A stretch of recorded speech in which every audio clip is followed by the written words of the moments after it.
Hi guy, welcome to the Chuck Rock Retrospective. Now, Chuck Rock is one of those titles I just had very little to do with growing up.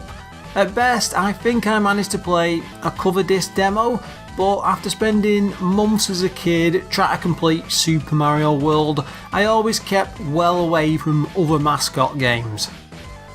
That doesn't mean I never dabbled in any of them, as I was one of those poor chumps who ended up picking up a copy of Bubsy the Bobcat.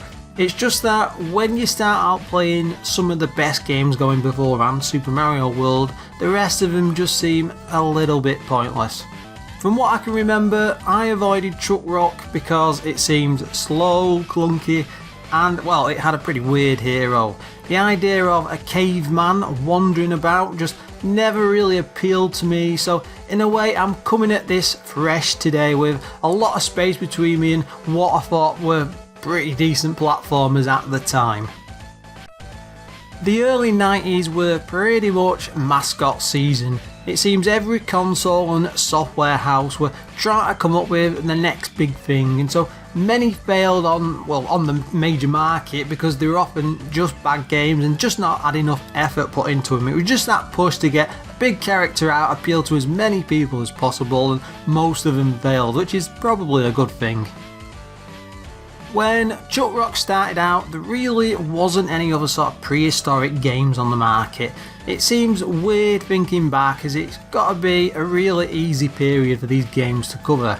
You could include a few Flintstones titles if you wanted to point to the most prominent ones, but for the most part, there's pretty much nothing else out there.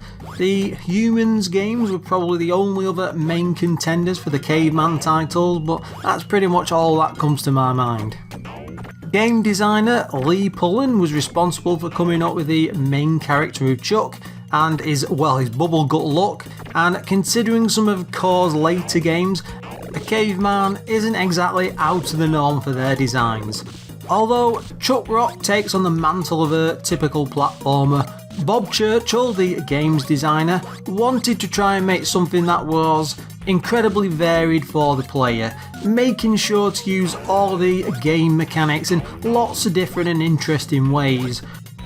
Most designers probably wouldn't really bother making anything special, which is probably one of the reasons why we ended up with just so many generic platform games, especially on all the different formats, because they were everywhere. For Chuck Rock, the main aim was just to let the player have fun and explore the levels. The rocks littered throughout the stages could be used for lots of different purposes, often as weapons or even tools to get through each different section and all the puzzles that were presented.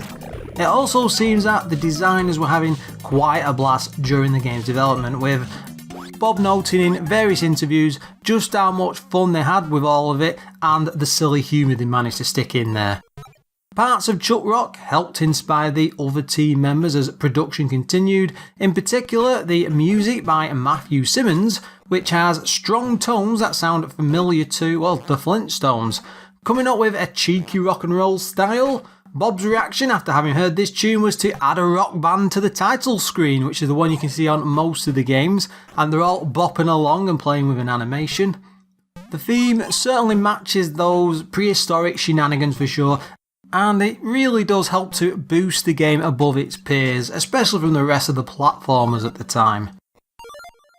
Shortly after the AMIGA version was put out, the high magazine scores and good reviews meant it would go on to sell really well. Most of the gaming magazines were captivated by the odd, funny world it offered, and most of them wanted to see more.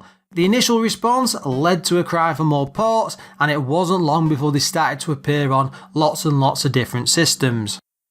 Because of this, a sequel was soon in the making, and for now, Chuck Rock's early days do end here. We will have to return to Chuck Rock 2, Son of Chuck another time though, because I think that's especially deserving of a show all of its own.